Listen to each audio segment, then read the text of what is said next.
কাইলৈ দেশে উদযাপন কৰিব ৭৬ সংখ্যক গণৰাজ্য দিৱস। ৰাজ্যৰ অন্য প্ৰান্তৰ লগতে তামুলপুৰ জিলা প্ৰশাসনৰ উদ্যোগত তামুলপুৰ উচ্চতৰ মাধ্যমিক বিদ্যালয়ৰ খেলপথাৰত উদযাপন কৰা হ'ব গণৰাজ্য দিৱস।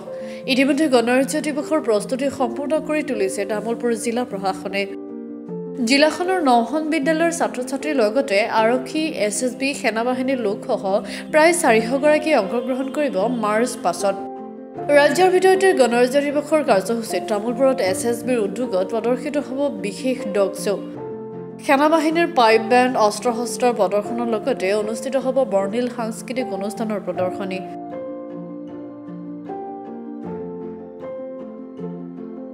আমাৰ খুব সুন্দৰ প্ৰস্তুতি চলিছে আৰু যোৱাবাৰতকৈ আমি এইবাৰ আমাৰ কাৰ্যসূচী আমি অকণমান বিস্তৃতভাৱে কৰিছোঁ। আমাৰ প্ৰায় 9খন স্কুলে আমাৰ ইয়াতে মাৰ্চ ফাৰ্ষ্টত অংশগ্ৰহণ কৰিব। তাৰ উপৰিও আমাৰ SSB, পুলিচ, NCC সকলো মিলি প্ৰায় 300তকৈ অধিক আমাৰ মাৰ্চ ফাৰ্ষ্টত আমাৰ ছাত্ৰ ছাত্ৰী, আমাৰ পুলিচ, SSBয়ে অংশগ্ৰহণ কৰিব। তাৰ উপৰিও আমাৰ কালচাৰেল সাংস্কৃতিক কাৰ্যসূচী আছে। প্ৰায় 9টা-10টা দলে ইয়াত কাৰ্যসূচী কৰিব আৰু ইয়াৰ উপৰিও আমাৰ বিশেষকৈ এইবাৰ প্ৰথমবাৰৰ বাবে আমাৰ SSB ফ্ৰণ্টিয়াৰ গুৱাহাটীৰ পৰা আমাৰ ডগ শ্ব' হ'ব আৰু এই ডগ শ্ব'টো আমাৰ গোটেই ৰাজ্যখনৰ ভিতৰতে SSBয়ে আমাৰ ইয়াতে তামুলপুৰ জিলাতে কৰিব। গতিকে মই ভাবোঁ যে এইটো এটা বিশেষ আকৰ্ষণ আমাৰ জিলাখনৰ কাৰণে। গোটেই ৰাজ্যখনৰ ভিতৰত ইয়াতে তেখেতসকলে এইবাৰ জেগাটো নিৰ্ধাৰণ কৰিছে আৰু ৰাইজে চাই ভাল পাব। ইয়াৰ উপৰিও আমাৰ ডিপাৰ্টমেণ্টেলবিলাকে এখন খুব সুন্দৰ এক্সিবিশ্যন প্ৰদৰ্শনীৰ আয়োজন কৰিছে। সেই প্ৰদৰ্শনীটো তেওঁলোকে অংশগ্ৰহণ কৰিব পাৰিব।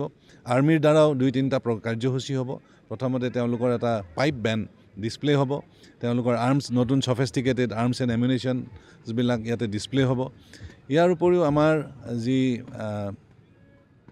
সুৰক্ষাৰ কথা আহিছে, সুৰক্ষাৰ ক্ষেত্ৰতো আমাৰ পুলিচ, SSB, আনকি আমাৰ ইয়াতে যিহেতু যথেষ্ট আৰ্মিৰ আমাৰ ইয়াতে এষ্টাব্লিছমেণ্ট আছে, গতিকে সকলোৱে যথেষ্ট সুৰক্ষাৰ ক্ষেত্ৰত আমাৰ সচেতন হৈ আছে আৰু সাৱধানতা অৱলম্বন কৰা হৈছে।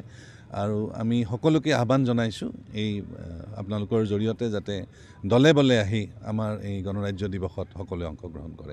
তামুলপুৰৰ পৰা প্ৰসাদ দাসৰ ৰিপৰ্ট, গ্লোবেল NE 24/7।